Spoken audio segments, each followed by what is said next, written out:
High, এটা acrylic painting, সবাই বুঝতেই পারছো। আর ক্যানভাসের ওপর করা হচ্ছে। আর এটা করতে সময় লেগেছে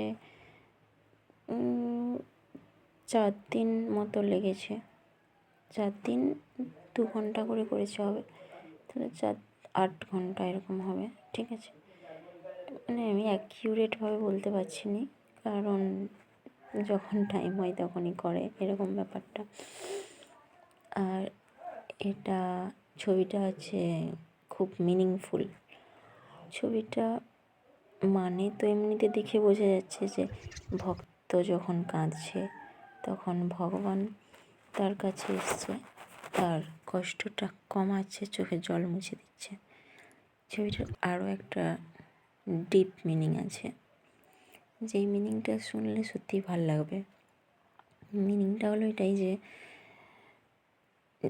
ভগবান তো ভক্তের কাছেই আছে, চোখের জল মোছাচ্ছে, তাও ভক্ত চোখ বন্ধ করে কাঁদছে। মানে ভগবান আমাদের সামনেই থাকে, সামনে আসে, সাথ দেয়, কিন্তু তা সত্ত্বেও আমরা চোখ বন্ধ করে রাখি, চোখ খুলিনি।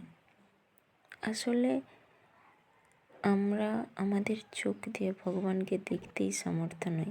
ভগবান আমার সামনে সাথে থাকলেও, সময়ে সময়ে ভগবান আমাদের সাথে দেয়ও, কিন্তু আমরাই বুঝতে পারিনি।